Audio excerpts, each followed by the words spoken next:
Okay, we're looking at the first year core textbook. We're on question 5 from exercise, mixed exercise 8. So we're on binomial expansion. Okay, so slightly different wording, but basically here they're just asking you to expand these brackets out in ascending orders of x, just up to the x squared term. So you are given the binomial expansion formula. So you get that on the formula sheet. So you don't want to rely on that, though obviously you want to be very familiar with using it, but you can use that in the exam just to make sure you have got it. So we are expanding 2 minus x to the power of 13. Okay, so for us, a is 2, b is minus x, be really careful with that minus, and n is 13. So our first term is going to be 2 to the power of 13 plus 13, choose 1. The power of 2 is going to reduce by 1, so a to the n minus 1. So you can see the power of a is going down by 1 each time, so that's going to be 2 to the power of 12, and minus x, so we just have b, so that's b to the power of 1.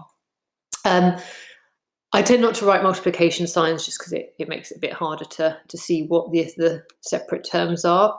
So then we've got 13, choose 2, the power of 2 will reduce by 1, and the power of minus x will increase, and that's the only one I need to go up to. So now we've just got to be careful with our simplifying. So the constant term, is just going to be 2 to the power of 12, so that is just straight into the calculator. Sorry, 2 to the power of 13 even. So straight into the calculator, so that's 8192. Then it's, let me just get rid of that actually. So it's 13, choose 1, so that's just going to be 13, times 2 to the power of 12. So 5, 3, 2, 4, 8. I'm getting that as, and that's my x term. And yeah, what I normally do with positives and negatives is just decide in advance whether the term will be positive or negative. So it's got negative x, everything else in the coefficient is positive, so that is going to end up as a negative term. Then I've got 13, choose 2.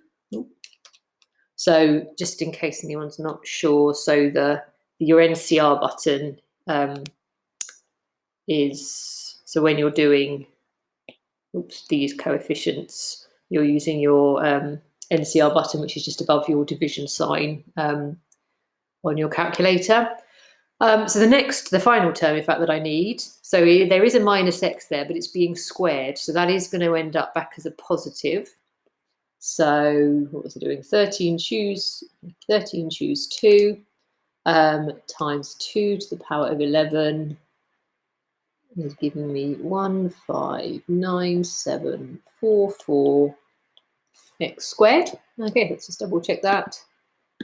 8192 minus 53248 and 15. Yeah, cool, we're good.